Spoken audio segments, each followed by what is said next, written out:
Hi, my name's Leather Stores. I'm the chef and the owner here at Noble Rot Restaurant in Portland, Oregon. This is my garden. The Portland area is truly a spectacular model of sustainable agriculture at its finest. Because I grew up in agriculture, some of the things that we saw, some of the things that were done, I'm like, wow, we could have totally been doing this for the past 20 years, and I've never even thought of this or seen this, and so that was very, very cool. Back to sustainable agriculture. So think hypothetically, if I hire 150 guys to come out here and harvest berries, all right, every one of those guys is going to drive his own car, or I can run this through and consume, 10, 20 gallons of diesel. Which way do you think is a more sustainable method? I think they picked some awesome places for us to go to. It's been an incredible week for an agricultural conference because it's going down the entire supply chain. So you're starting with the farmer, you get to talk to the farmer and see how he grows his product, and then you can go down the supply chain to the processor and you can see how the product gets processed, packaged, and then how it gets distributed. And then we also went to restaurants and stores to see how it ends up in the consumer's hands. I'm Eileen Brady. I'm a co-owner of New Seasons Market. We provide about 70% of the product mix is natural and organic foods, and the other 25% are conventional foods.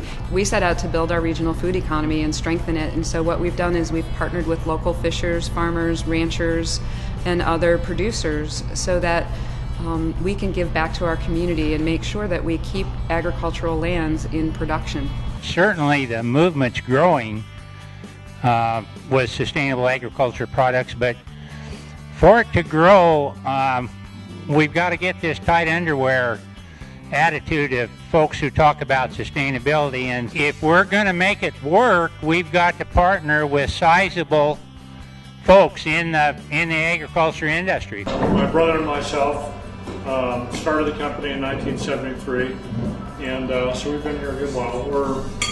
We're certified by the Food Alliance in Portland, a third-party certifying organization, which matters to us. I mean, it's one thing to claim that we do this, that, and the other. It's quite another thing to undergo an audit, which we do annually. Well, Country Natural Beef started about 23 years ago, and the reason it started, we were going broke in Central Oregon selling beef cattle. All you could hear is, don't eat red meat, it's bad for you. The ranchers are not caring for the land in Oregon, and it was negative.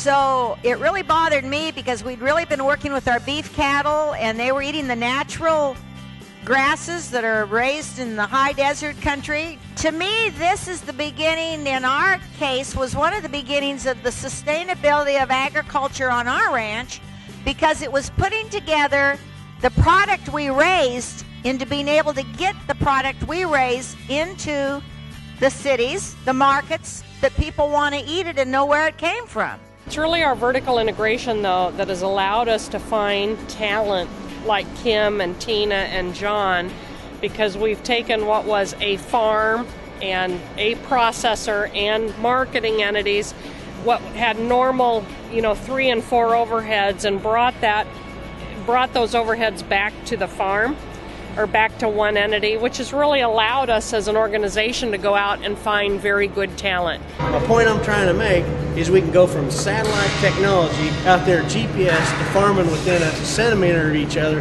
in the middle of the dark, to out here flail on this with a torch and a sledgehammer. It is still farming. You can't get away from it. It's still brute, plain work. Thank you all, and for those of you not from Oregon, welcome. Let me just talk to you a couple minutes about what I see the role of government in this movement toward sustainability. I want to lead the people to change. The issue is will the government lead us into those changes so that we can ameliorate the impact on those who are less advantaged in our society? There's a good connection between the universities, the private sector, and the government. If I'll be able to take that back and try and model it even at an experimental level. We're involved in a building project in Portland. And a number of people here know about this project. It's the Oregon Sustainability Center, where we're pursuing the Living Building Challenge. The idea is that building has to live within the energy that falls on the site, and this is a high-rise, 13-story, 220,000 square foot building, has to live within the solar income and the water that fall on the site. The learning environment is fantastic. It's unmatched by anything I've experienced in a long time.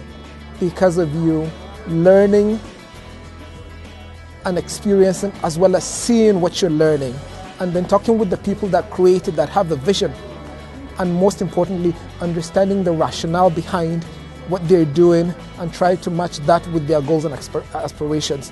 Probably the biggest thing I got out of this week was networking. It doesn't matter if we're coming from Yale, Oregon State, if we're coming from Nigeria. It doesn't matter who you are, where you're from. Creating contacts to see how we can, back in Nigeria, work with some of the human resources that we found here. That is very key to me.